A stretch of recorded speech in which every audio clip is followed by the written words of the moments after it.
Nice. We're streaming. We're live 4 minutes after noon. How are you? How are you doing today? Good. I'm good. I just rolled out of bed about 20 minutes ago. Right on. Yeah. No, I get that. Got I coffee though. You good? Yeah, I've got my coffee too. I went for a little run, a little panic run. I'm actually pretty nervous. Yeah, Yeah? just yeah, because it's been a while since I've done anything like this. So, um, yeah, I'm still getting the hang of it. Oh, sorry, this is Luna's. Um, uh, but yeah, what's okay? So you are Marlee Carpenter. You're a singer. You are an actress. All the things I put in the title. Would you care to explain how we know each other? Yeah. So Elijah and I met on a little film called The Cran, which it's short for Cranwell County, not like Crayon. I have to say that every time I say this to anybody new Me too. because Yeah. in the Midwest you pronounce crayon and crayon just as crayon. Hmm. So it's not a movie about a crayon. But little art comedy Elijah had a part in, I was in. Um, yeah, we met on that film set and just kind of vibed. And then later on, Elijah brought us this amazing script for this film called Eviscerate Me that he wrote.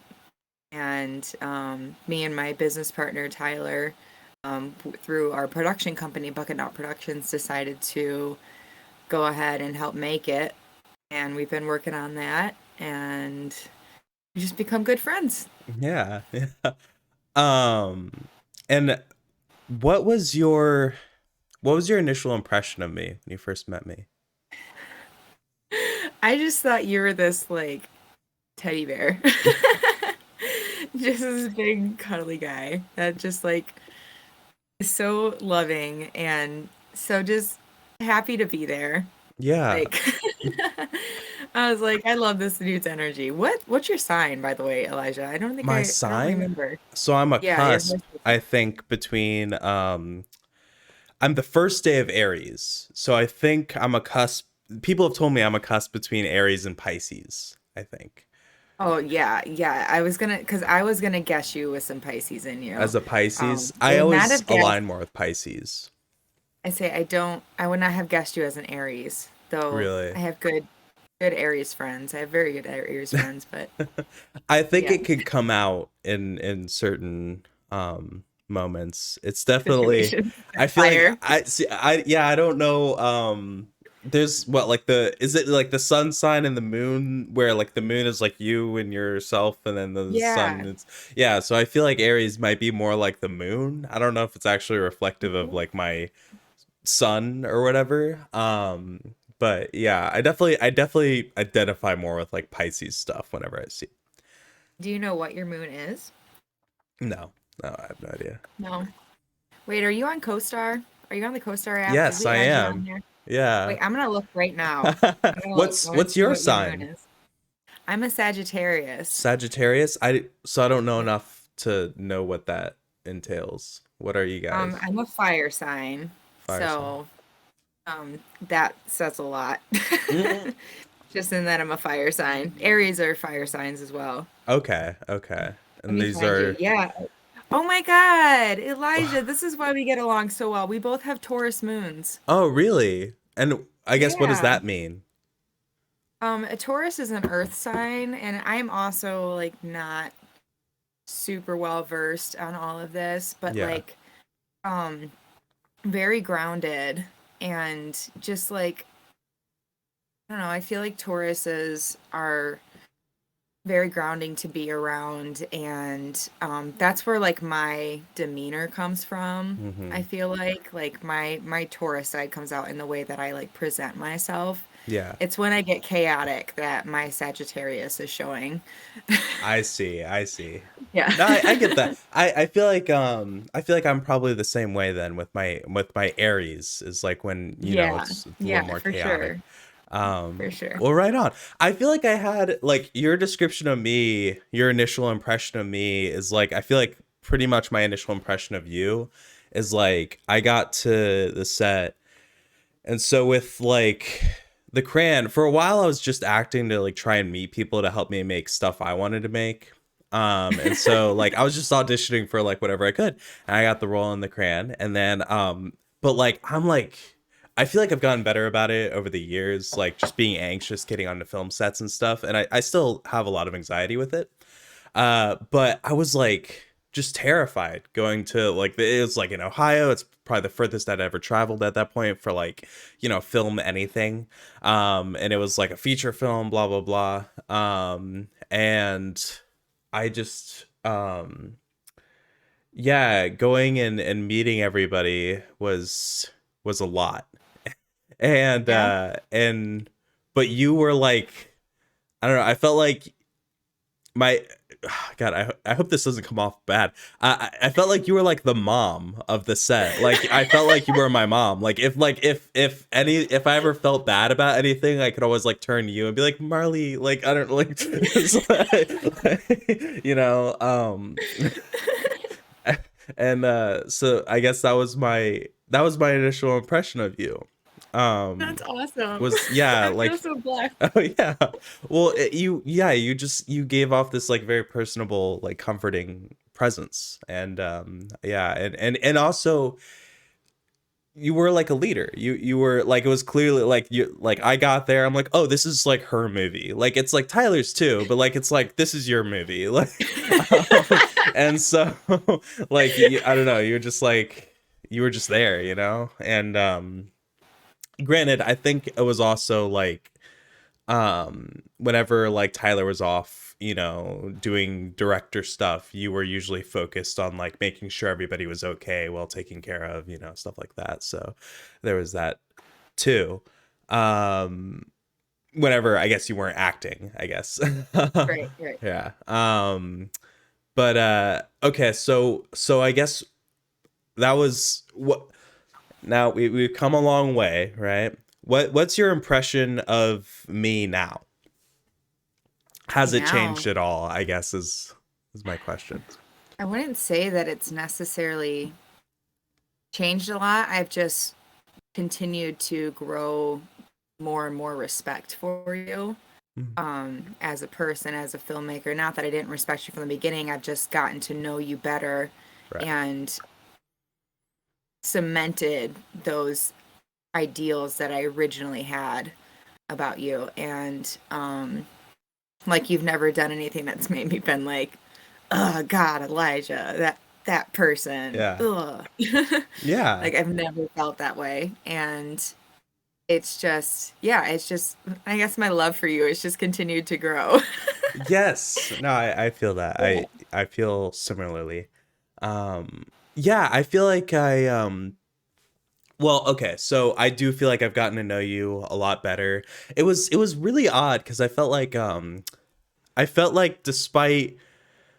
despite feeling very comforted by you on the Cran, and like after I left the set of the Cran, I was like, oh wait, I still don't know her that well. Like I was like, and I feel like I haven't truly gotten to know you until our shoots on Eviscerate Me, where like I like that's where I felt like I really like just started spending more time with you and getting to know you as a person rather than this like presence in my life. Yeah.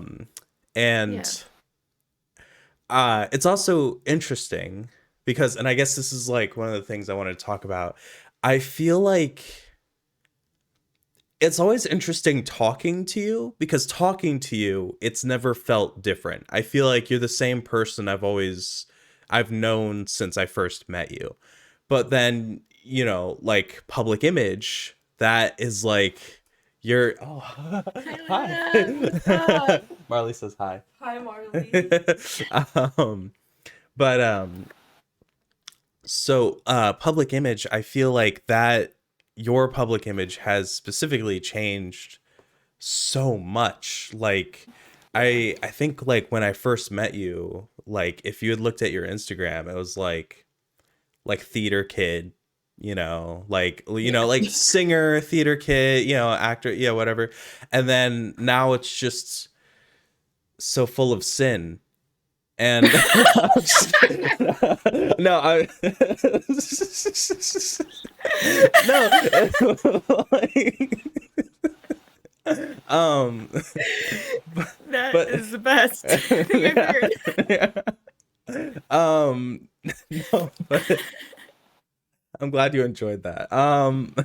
But no, it like you've gone from that to like, rock and roll, hard candy goddess, and like, like, I don't know, like, I guess, Really. yeah, right, yeah, Yeah. yeah, that's Marley's band, by the way. I guess I Yeah, should it's my band. plug that, yeah.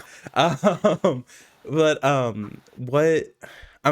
I'm really curious where that shift came from, like if that was something you just kind of like, if that was something you actively pursued, which it kind of seems that way, like it seems like, with all, the photo shoots, blah blah blah, it's like seems like something you're very aware of and you've leaned into. But or it could just be something where it's like, I guess this is what I'm doing now, so I don't know. Yeah, it's a little bit of both. I'm somebody that kind of definitely goes through eras, Yeah. especially with the way I look. I am like continually changing. I'm like a chameleon. It really makes it difficult for like headshots and stuff because I get bored so Oh, quickly with how I look. So then I'm like changing my look up and then I've got to sure. update my headshots. And but I have always wanted to be a rock star. Like Yeah. I have always wanted to be a rock star and had that in me, but I never felt comfortable enough with myself to really take the dive into that Hmm. like area. And then Hard Candy came along, which just fell into my lap. It literally just fell into my lap.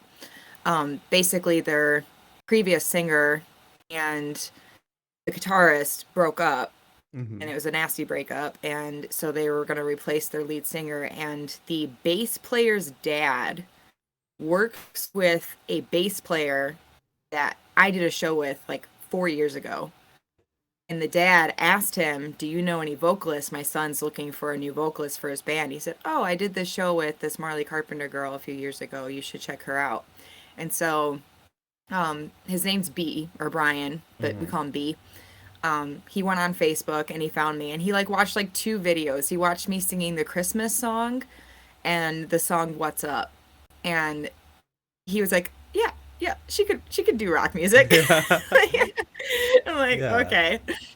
So he hit me up and we set up a jam session with the group and I came and surprised myself honestly with Yeah. what I was able to do. I always knew that I could add I could always do like some rock vocals, but I couldn't go super deep. That takes a lot of training, but through trial and error, I just kept working at it and learned Mhm. how to do it in a healthy way, and now I can do rock vocals all night and not lose my voice and not have a problem. But yeah, I just got really involved with this band and started to change my image because of it again. And for the better, I just, I chopped my hair off. I didn't chop my hair off because of the band. I wanted to chop my hair off. It was my Yeah. second time chopping my hair off, but Okay. it just felt like it fit me more right now Yeah. and the person I've become. And yeah, I started buying all these crazy outfits to wear on stage and then using them in photo shoots because I'm like, well, I've got to Yeah. use them in photo shoots. They're so cool. Like all these leather pants that I own. Yeah. And Yeah. then, then there's the sin where I'm just, not wearing anything. But Yeah, no, but I don't know. It's it's fun. It contributes to, your overall image. And I guess is that so do you feel it playing into your film career or anything, or is it something you're pursuing more where it's like I don't know, like a certain image, or do you think it's more just kind of confined to like music, or just like I don't know. I guess I'm curious how like aware or trying to present a certain way you are with your public image. Um, I definitely am specific about the way I present myself Hmm. right now. Like you probably, I don't do a whole ton of shoots where I'm wearing like super girly stuff Right. or dresses. I mean, I have a few. I have a few, and I have nothing against them. I just, I don't know. It doesn't feel quite like me right now. Yeah. Yeah. And I may change my mind tomorrow. Tomorrow and be like, yeah, I want to wear a fluffy pink dress today. Like, Yeah. I just kind of go with the flow. And it does play into my film career a bit. It has to because that is the image that I am putting out there. And I made a very deliberate choice when I decided to chop my hair off because Mm, I knew, especially for commercial work, that it was gonna really kneecap me in mm, what I could be cast in as commercial work. But I knew that it was going to bring me the types of roles that I want to play in right. film work. And film work is more important to me than commercial work, even though commercial work pays the bills. Right. Sure. Um, Yeah. yeah, and and I've gotten, roles sent my way of people that specifically chose me because of my image. They're like, hey, this is, and it's the roles I want to play, which Hmm. tend to be like really gritty roles, like Yeah. Yeah. drug addicts and Nuts. people with foul language and kind of down and out or have a lot of issues kind Right. of people. You say people um with foul language? I like I feel like there's a specific image on someone. Am I allowed to curse on here? Is that Yeah. Yeah. allowed? It's fine. Yeah, like there's a specific character that drops fuck a lot, like, Yeah. which I did in the Cran. In the Cran, Yeah. Hannah says fuck a lot. Right. um I just and like how that's correlated with like short hair. Like no, short no, hair no, says no, fuck I a lot. don't. No, I'm just Not, I'm just messing no, around. not specifically. It's not Yeah. specifically like, oh, short hair girls say fuck a lot. No, not like that. Right. Um, but the short hair image can be used, and not just short hair with the whole vibe that I carry. Sure, yeah, So yeah. like, Because yeah, the there's a whole difference vibe. between like your short hair versus like I don't know, like middle-aged, just divorced lady who like Or decides to get a yeah, or pixie like just a cut. Like juicy pixie cut kind of right, person. yeah. Yeah. Yeah.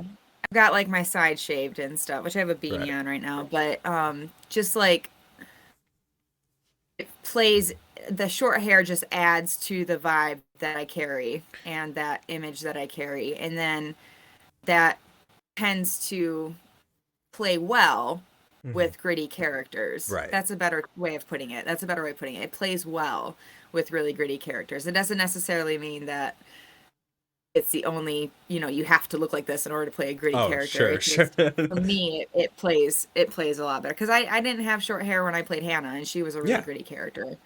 Um, but I got that role really kind of, that one also fell into my lap. That was a role that fell into my lap as well because Right. Tyler Savino really had no reason to believe that I could play a role like Hannah, someone as, fucked up and crazy as she is, because he'd never seen me in anything except for one short film that was not anything like Hannah, like not at all, just a really soft spoken person that's reaching out to their friend was all that was. And um so for him to somehow see Hannah in me always makes me wonder about what I'm presenting Yeah. to the world. But he did. He saw a little spark of Hannah in me, and then we just built on that and Right.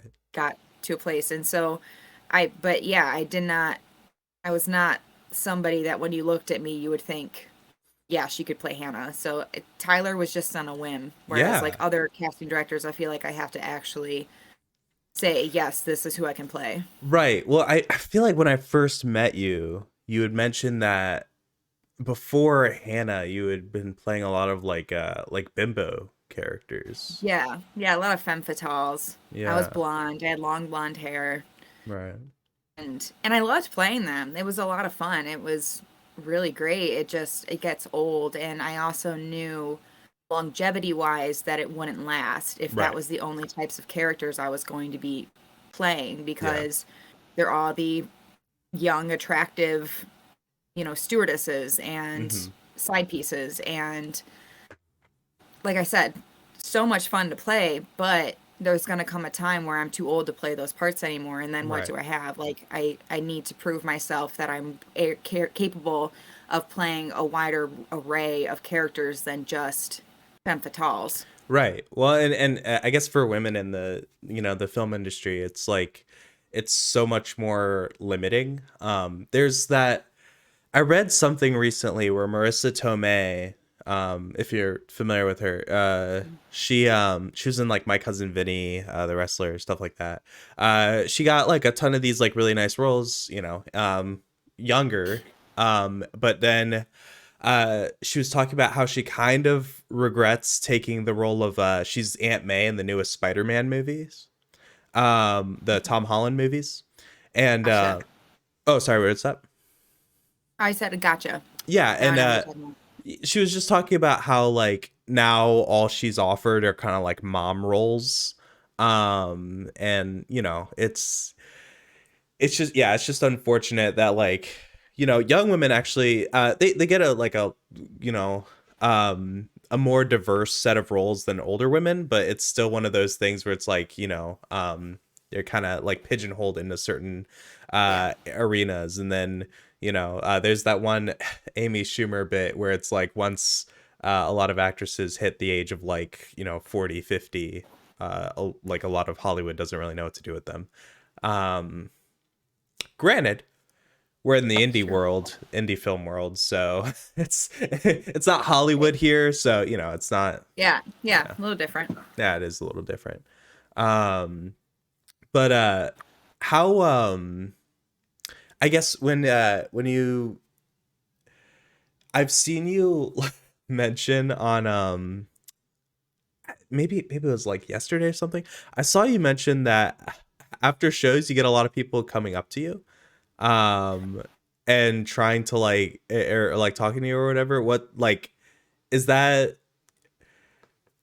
how does that work? How does that make you feel? Like is it like that, is that the kind of like rock star thing you were going for, or is it like now that you're getting it, is it like weird?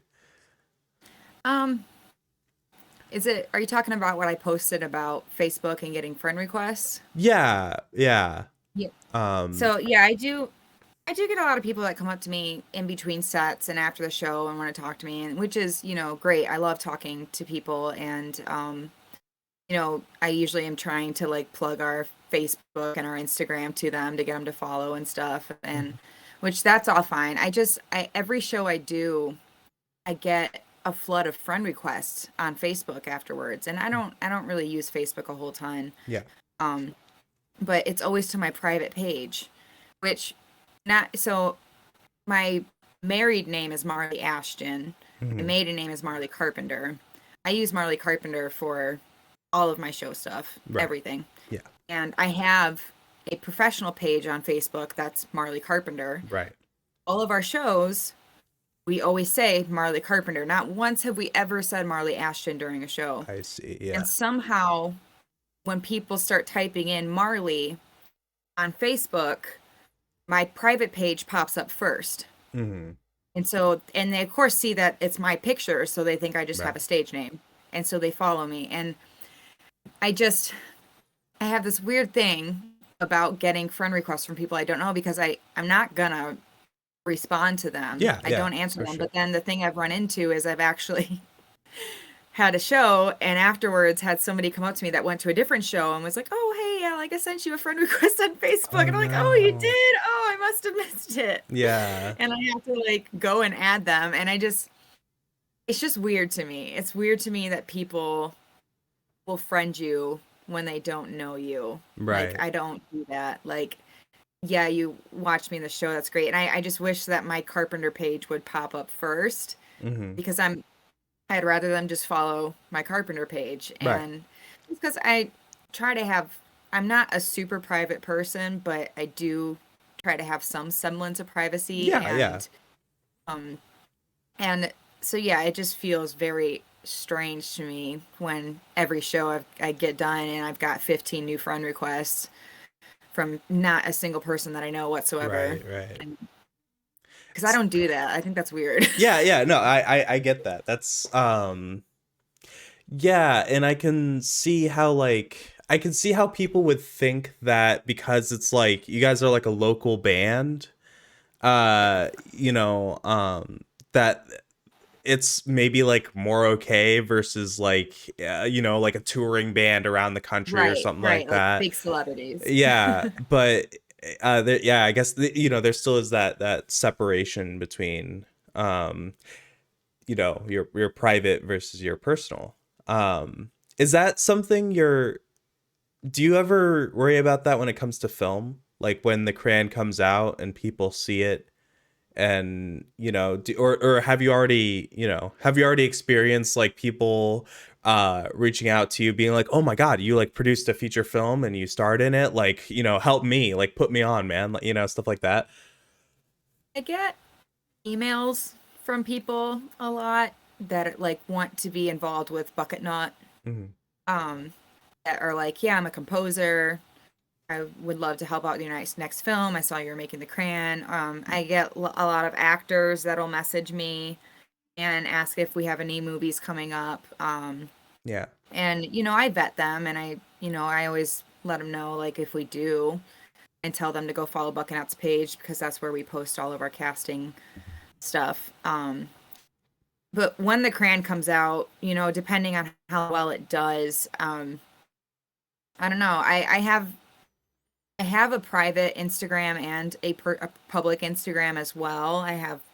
And so I did separate myself there. Yeah. Um, and it's a bit easier on there to separate yourself because Instagram does have a really good privacy Yeah, yeah, they're thing. pretty good about it. Whereas Facebook's is just not good anymore. It used to be that you could make it so only you could add people. Like it Right. was so private that only you could add somebody else. Nobody could find you if they tried to search you.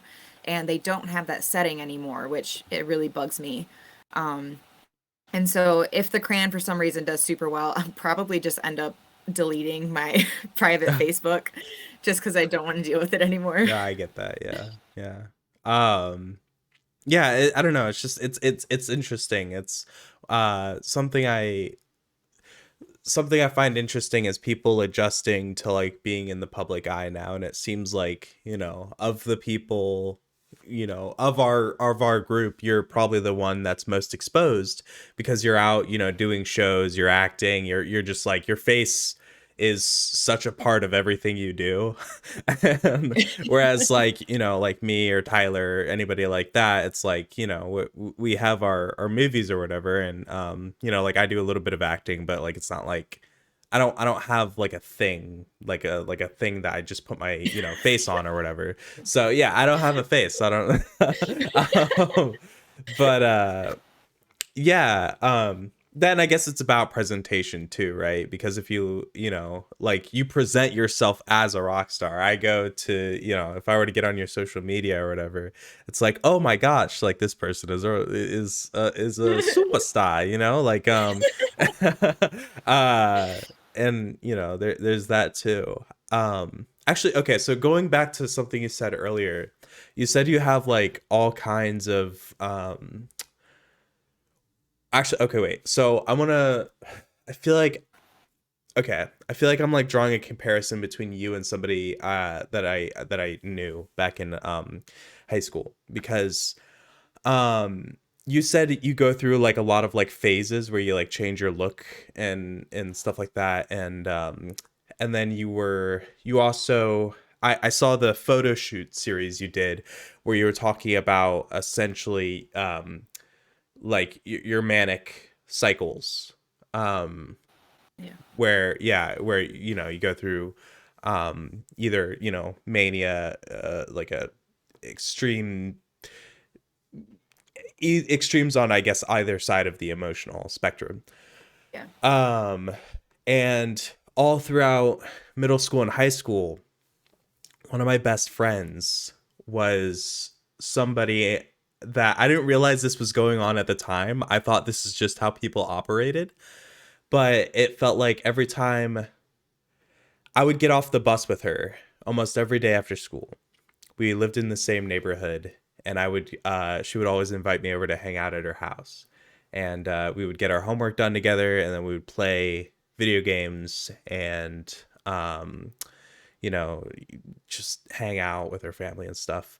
Uh, and something I guess I've thought about more recently is that um, she was that's a very similar way, in that it almost felt like every time I hung out with her, I would be getting like a whole different person. But it would also be like she was constantly reinventing her image. So one month she would get like super into like computers, like gaming, stuff like that, and then the next month she would be Bob Dylan with like a guitar and a harmonica, and then the next month she would get into something else, like a punk or something. And um and then eventually she came out as trans. She's a trans woman. And then, like, I don't think all that happened because she's trans. I think is uh she just was somebody who um would experience these very emotional extremes, and then Yeah. constantly be reinventing her image.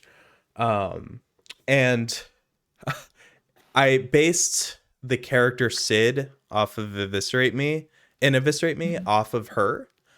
Um and some of the scenes in that section are almost word for word interactions we'd had. And I don't know, what the question is here, but I feel like I'm drawing a little bit of a similarity between you and this friend I had. Um I don't know, when I describe that, how much of that actually reflects what you experience. Yeah. Just for listener's sake, I have bipolar disorder. Um, and that's what Elijah is referring to about the mania and the extreme highs and lows that I experience. And yeah, so what you were describing is hyperfixations. And I also deal with those a lot, where you get like obsessed with something for a period of time and then you move on to another thing and you get really, really obsessed. And I did that a lot in middle school, well, even as a child. I've had bipolar disorder my whole life. I think it was something that was genetically passed down to me. And I did not realize what was going on until I didn't get diagnosed until about a year ago. So I've spent all of my life like flailing about with this, not understanding what it was, and just causing damage left and right, because I didn't know how to deal with it until someone said, hey, you have bipolar disorder. That's what's going on. And but yeah, I would get hyper fixated on certain things, like it was Jimmy Neutron at once, and then it was Hannah Montana, and like the Jimmy Jonas Neutron. Brothers, and the color yellow, or Marilyn Monroe, Hmm. or color blue. Like I would just get really obsessed with things Hmm. for a period of time, and then suddenly it was like I still liked them, but I didn't have this hyper fixation anymore because I Right. moved on to a new one. And I think that also played with me changing my look all the time, because I have a lot throughout my life changed my look. And again, I think it derives from my bipolar disorder, because I get obsessed with something and then I get tired of something and then I get obsessed and then I get Hmm. tired and then I get obsessed and I get tired. And it's like it's just like a vicious cycle. Yeah. So yeah, I definitely the things that you were describing. I don't know that your friend had bipolar disorder, but what you were describing is very much something that I personally also deal with. Yeah, yeah. Um yeah, it was an interesting thing because I guess when I was in the moment, she was my best friend and she was the person I saw the most often, and besides I guess my family, and so I didn't necessarily register it as anything abnormal. I was just like, oh, this is just how she operates in her house, Right. and then there's me at my house, and things are a little different, but um yeah, and and it's, I guess, as I've gotten older, I've thought more about our relationship, um and um I guess there were a lot of like points where it hurt, I think, um and I feel like she hurt me. But I also felt like there were a lot of points where I like acted like I just didn't understand her, and I ended up hurting her as well in areas like that. Um, is that, I guess, does that sound familiar? Yeah. I I'm the series that I did that Elijah was mentioning was a series called three photos that was called In My Room, and it depicts what mania feels like, what depressive lows feel like, and then also what my studio means to me while dealing with bipolar disorder. And one of the things that I talked about on one of those pictures was just how damaging bipolar disorder can be, because I have really significantly hurt people that are very close to me because of things I've said when I was having a manic episode. I've driven people away, and unfortunately some one of the common denominators in bipolar disorder is unstable relationships, um, which really sucks. And I try very, very hard to keep stability in my life, and I try really, really hard to keep my bipolar disorder under control. But again, I just got diagnosed with this a year ago. I'm still figuring out my triggers, figuring out how to manage it on a daily basis. And, people that have been in the line of fire during these manic episodes have gotten burned. And, the best thing I can do is just apologize to people. It's not a write off. It's not saying like, "Oh, you have to forgive me because I have bipolar disorder." It's Right. not like that. It's more a listen, I'm still trying to figure this out. I'm still trying to deal with it. Please know that, I did not mean it. I didn't mean what I said, kind of thing. Yeah. And, you just hope that people are forgiving enough to allow you to have your faults. And, unfortunately, I've had people that weren't forgiving, and they're not required to forgive me. I make my bed, I have to lay in it. Hmm. And um it's just kind of like a situation where every day I just get up and I just try to do better than I did the day before. Hmm. But yeah, it's a really painful thing to deal with, because also along with bipolar disorder, a lot of bipolar disorder people that have it um, deal with abandonment issues and abandonment trauma. So then that's like a Yeah. really sticky spot to be in when you're like somebody that Constantly blows up pushes people relationships. away. Yeah. Yeah, pushes people away. And then you have to deal with the fallout of going through literal withdrawal from people, Right. because you were really close to somebody and really attached to them, and then they leave because of your actions, and then you're dealing with the fallout of them leaving. And that gets really detrimental in itself. Yeah, well, it's this whole like perpetual thing, right? Where it's like the reason you have these issues is people leaving, which it wasn't your fault to begin with. Trauma, comes from the, you know, the world around you, especially when you're a child. You know, the way I view things, like the way I approach literally every human ever, is that every person I ever talk to is just a child grown up. You know, where there's I that love that. Mr. Rogers quote where he's talking about um every kid is reacting, every kid is you know, experiencing the world and reacting through love, either the, you know, how much love they've received or the lack of it. um and you know, and really that you're ultimately just a victim of circumstance with a lot of things. And how, you know, essentially as you grow up, these things just kind of get like hammered into your brain, and it can become so much harder to navigate, especially when you don't know what's wrong, or you don't know all that. But I had a point I was getting to.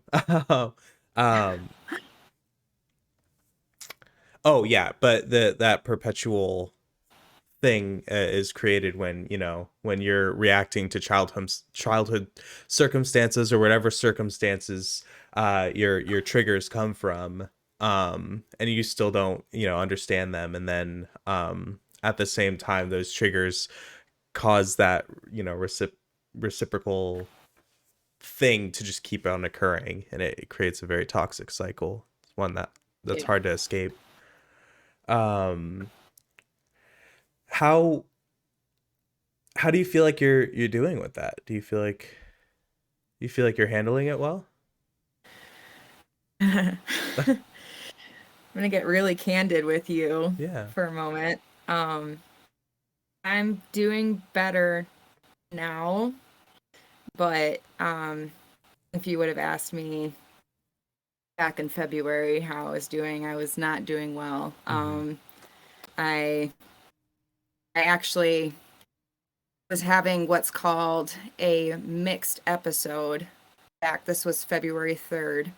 And a mixed episode is a special kind of hell to be in. It's when you're both manic and depressive at the same time. Hmm. So it's like you're arguing with yourself. And I was under so much emotional distress because of it that I completely disassociated, which is when your brain separates from itself in order to protect itself. And I actually ended up taking an entire bottle of Ativan. Hmm. Um, and during this disassociation, which, like, it's like I couldn't stop myself. I was watching myself try to commit suicide. Yeah. And so I ended up ODing and spent 4 days in the ICU and then 7 days in a psychiatric unit, getting my medications messed around with. Hmm. Um, and so that was kind of my rock bottom, I Yeah. think, Yeah. for a lot of stuff I've been dealing with. But that, and I used to be on a very low dose of medication for my bipolar disorder, and now I'm like maxed out. So, Hmm. and like I use holistic practices as well, but I definitely needed to get my medications adjusted because I was not dealing well with stressors I had going on in my life. Yeah. Um, were making me crumble apart. Right. And stress is a big trigger for bipolar disorder. Yeah. Yeah. It triggers manic and depressive situations, or in this case I was in a mixed episode situation. Luckily my husband was home and was able to, call an ambulance Yeah. and whatnot. But yeah, so I don't know. I'm just trying to take it one day at a time Hmm. and um just survive at the Yeah. right Yeah. now. And like I hate saying that because I hate that the only thing I'm trying to do right now is survive. But like, there comes a time sometimes when life is just too much and there's too much going on that you've got to just survive Yeah, yeah. each Your day. brain just kicks into like, okay, like, um, I I feel like I've been at the survival instinct phase, I think, at one point. That was when I was maybe like 15, but it's like I felt like I was grabbing onto anything I could to feel okay. Where it was like, Yeah. the little things where it's like, oh, like the sun is out today. Like that's a reason to keep living. Like, Yeah. No, that's uh, so true. My sister, I'm sorry, I didn't mean to cut you off. no, no, it's okay. My sister, after I got out of the hospital, actually started doing something with me that has really helped. She asked me to tell her every day one thing that I found joy in. Mm, And she tells me one thing that she found joy in. And like, there's days where I'm like, this day was terrible. yeah. There was nothing. There was nothing. And like, it'll just be like my coffee. My coffee was what I found. And coffee is across the board, just like the one thing I can always count on. Yeah, yeah.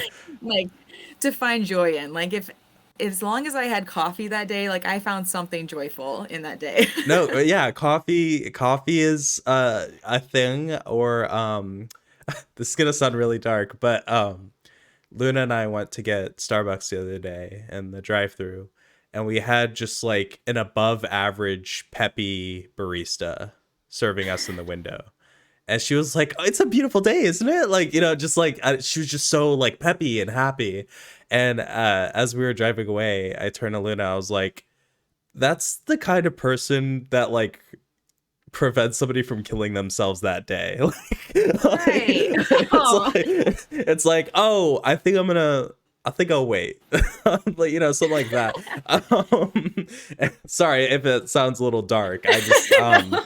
no, but like it's that Hold off for a day. yeah, it's that idea of like of finding that little thing, or I find like with like anxiety, or like things where anything where like you heavily dissociate, even just like listing things around you, that's like a big exercise Yeah. that a lot of people Grounding do. technique. Yeah, that like grounding or whatever. This is like the finding the things that you find joy in, that's like an existential grounding, I guess, or more of like an emotional grounding. Yeah. um and Yeah, no, that's a good one. I use that one a lot. The listing the things you see around you, yeah, like things you flicking your, smell, things you hear. yeah, Unfortunately, the night that I OD'd, all any sort of like therapy I've done to try to prevent yeah. that, any kind of grounding techniques was just out the door.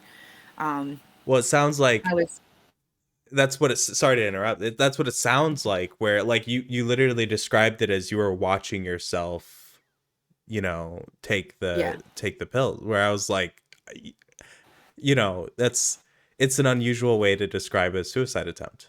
Like, yeah, yeah, it's no, not, yeah, you were watching yourself do it. That's like it was heavily, really that's bizarre. all dissociation, that's like, Yeah, you're not the person even doing it. It's this it's other thing. other side of me that, because Yeah, like, and that was why I was under so much distress, was like the depressive side of me was like, it's done, like just give up, like just saying all the terrible horrible things that people say to themselves.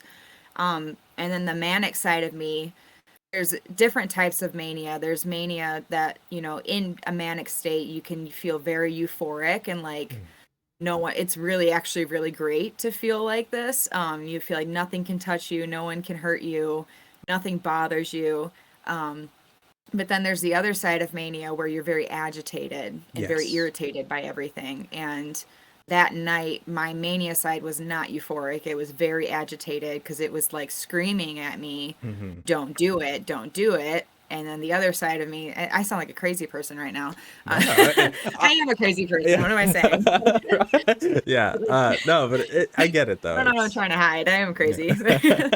um, But then the depressive side was just like, it's, just give up.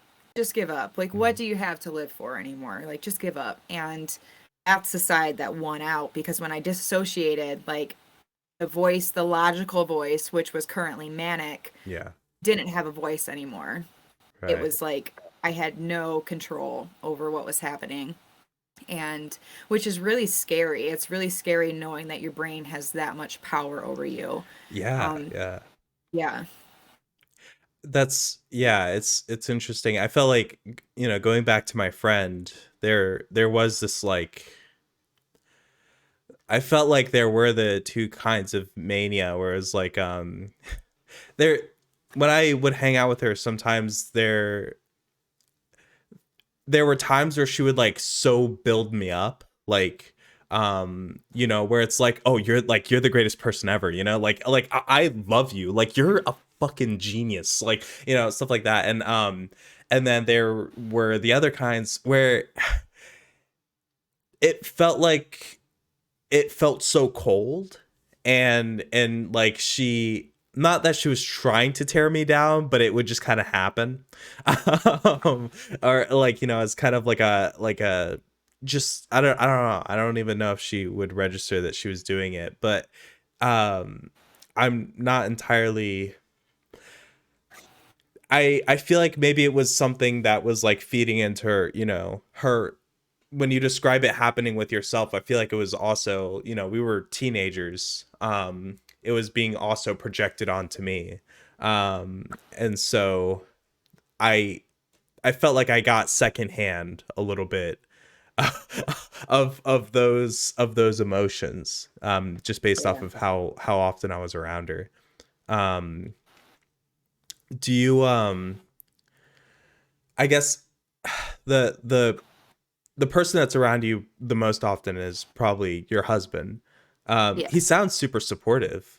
Um, yeah, I no, it sounds like he's really supportive and like he loves you.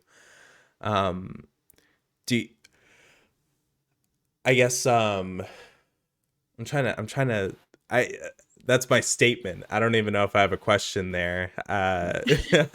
How is he doing? I people keep asking me actually that find out that I OD'd that how's Nathan doing? And he's doing good right now. I truly think I traumatized him Mm, quite a bit. Um because I can't really put myself in his shoes, but I try to like imagine if, he went and did that, mhm. tried to kill himself and what that would do to me. And it just I don't know. I feel for him. He's been incredibly supportive. He was so supportive while I was in the hospital. He came and visited me almost every single day that I was in there. Mhm. All but one. There was one day he wasn't able to come, but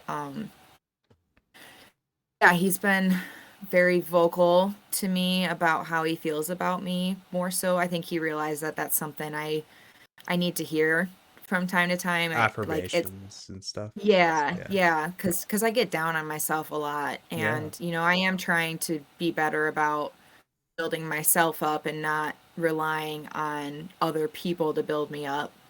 Because literally you can't get better unless you feel whole with yourself. Mhm. And but he has been really good about being more vocal about how he feels about me.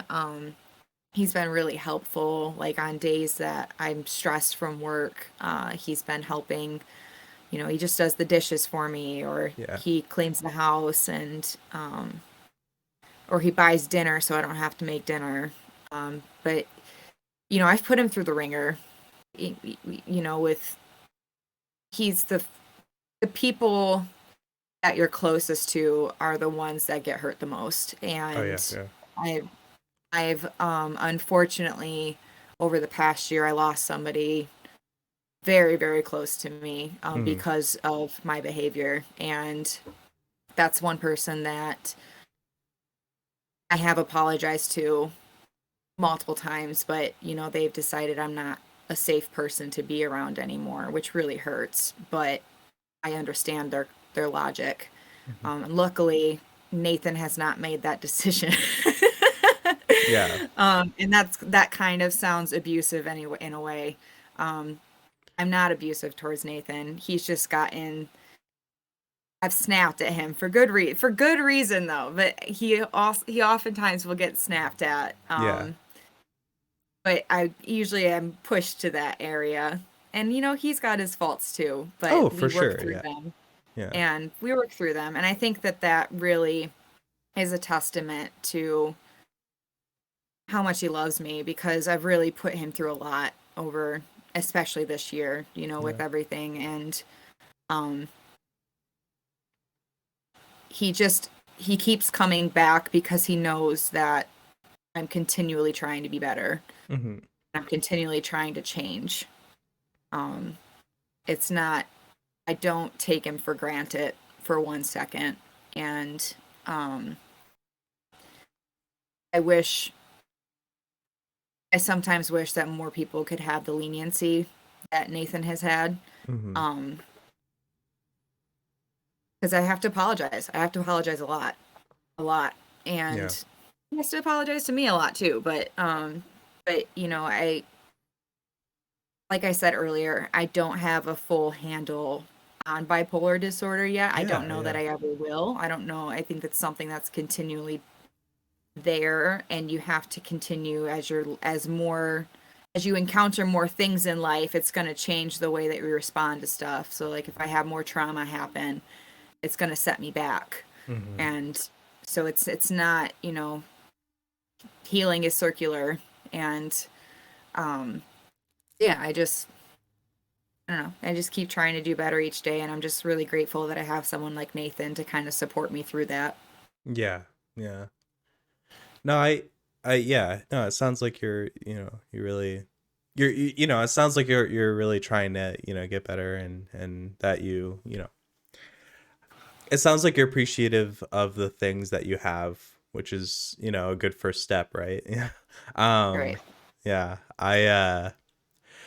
That's the one thing you mentioned earlier was like to the people around you. It, I've told you about my older brother, right? Um, Yeah. yeah, he passed away some years back, but it's it's one of those things where um if I ever even mention like not, oh, I'm not doing so well today, I'll get a phone call from my mom, my dad, a text from my brother. Hey, what is anything you want to talk about? Like what's going on, yeah, just something like that. And I feel like it, it is traumatizing, but it's something that it's gonna sound it's gonna sound weird, but it's something where I feel like you don't really know what you have until um and it's it takes learning a like really hard way to know what it feels like to lose a thing or to lose a Yeah. person or to um and uh yeah, I don't know. It's it's a lot of work. I wish I were Yeah. building to some like greater point or whatever. I'm just kind of saying what's on my mind. Right. No, But humaning is hard. it is hard. Yeah, I guess that's the point, right? Humaning. Yeah, humaning. Yeah. Yeah. Well, I'm glad you're doing better, and I want you to know that even beyond just your husband, you are loved and appreciated, and I'm glad to have you around. I'm glad that I know you. Um, I'm and glad I know you. yeah, well, I hope, I hope things continue to, I hope you continue to improve and work on yourself. And, you know, uh, the, I think I saw something, another streamer talking about something where it was like a graph where it's like, you're always going to have the ups and downs, but like the trick is going to be like trying to shorten the downs and then like try Yes. and elongate the ups. So, you Yeah. know, while you're up, don't just, take it for granted, right? It's like you have to stop and appreciate the up. Yeah. Well, yeah, and actually, that's really funny that you say that. Sorry, my cat has joined our Oh, talk. I love Um, it. Thank you.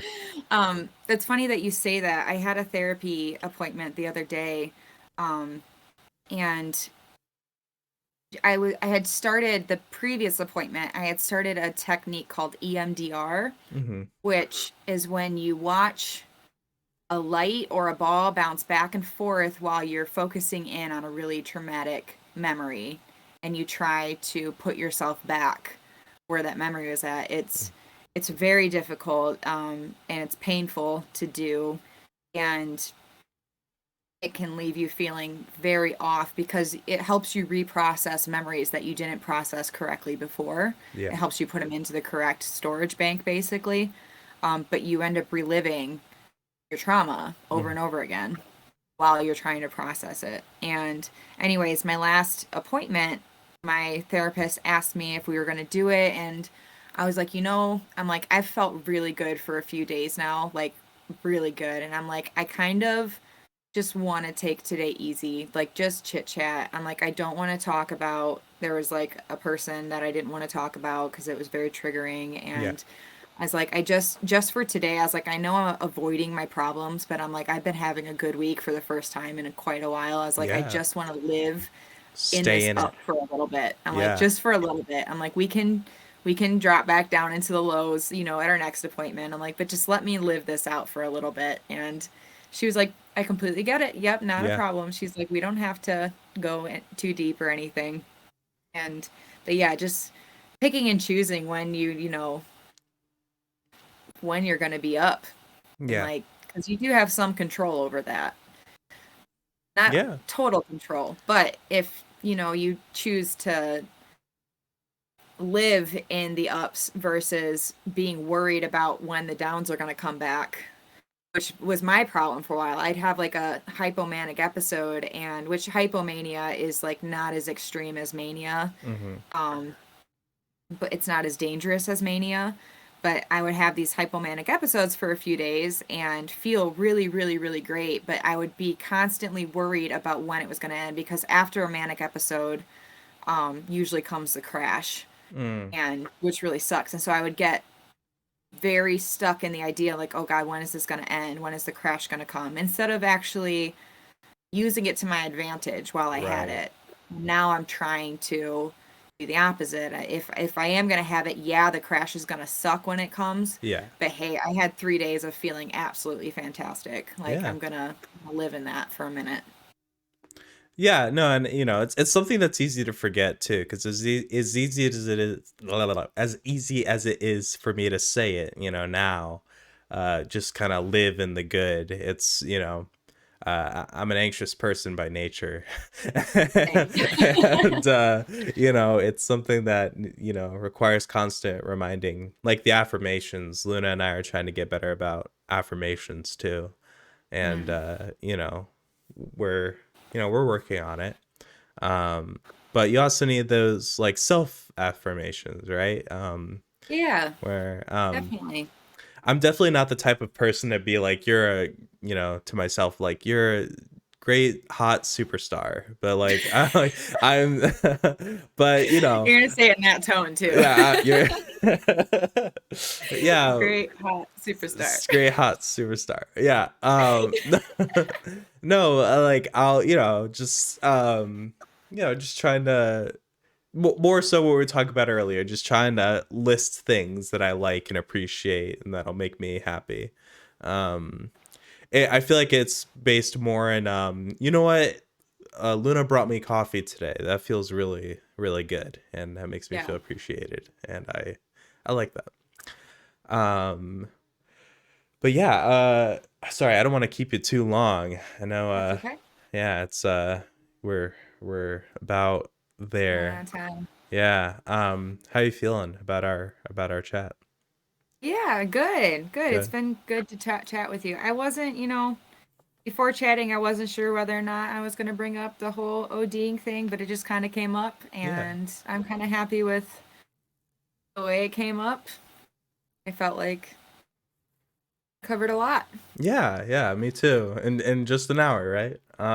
Yeah. Yeah. No, well, I'm glad you felt comfortable enough to talk about that with me.